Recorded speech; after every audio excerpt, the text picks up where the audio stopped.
Hi guys, I'm in London. I got in 2 days ago and took a bus here. It was about 8 hours. The border control took a little while. This is actually the first place I've done like any border checks so far. So I actually exited through France, which was really easy, but then entering into England took a bit longer. They asked a lot of questions, but luckily I passed the test and I'm here. So anyways, yesterday was my first day out really exploring. I'm actually staying at a friend's that I know from 15 years ago, so pretty crazy. Another reunion, which is pretty cool for my freshman year of college. But anyways, so I went out exploring yesterday. Another weird, super crazy thing, I bumped into someone that I know from San Diego, so that was like super crazy, unexpected. Anyways, so ended up going around and checking out some areas. I went to Covent Garden, which is a pretty area with shops and theaters and things like that. And then I went to Piccadilly Circus, which is kind of like Times Square of London. So they have the big TV screens on the buildings, and again, it's like crowded shopping, a lot of people in these areas.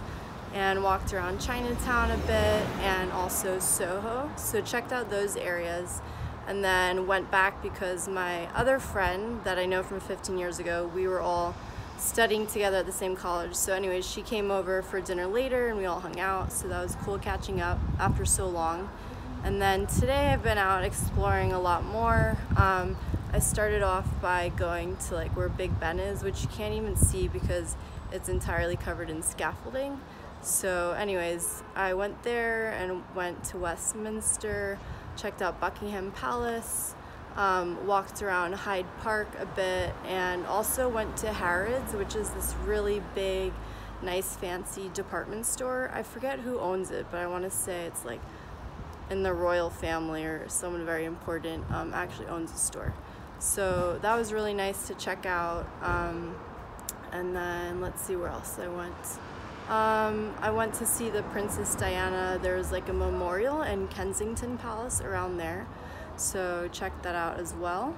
And then I'm actually right now in Notting Hill, so I've just been walking around this area. It's really cute. So far my favorite spot in London. There's a lot of really cute shops here. It's kind of like a little bit more alternative, I would say, the shops, but then there's a lot of colorful homes as well as really nice fancy homes. Definitely people living here with money, so it's kind of a combination, but it's cool. And they have a market here as well, so just check that out as well. And I think I'm actually gonna head back soon and make some dinner with my friend, and then tomorrow I'll head out and do more exploring. Luckily I'm not under a time restriction here, so I'm taking my time a little bit more and probably spend the week in London, I'm thinking. So I'll show you the houses just a little bit before I take off. Trying to think so far if I've learned anything interesting about England. Probably most stuff you guys have heard already, but took the tube into town, which is the subway or metro, and then I've seen a lot of those double-decker buses as well, and I'm sure I'll learn some new words, like for example, the garden is what we call backyard. So here and there I'm learning some new things, and I will fill you guys in tomorrow. Bye.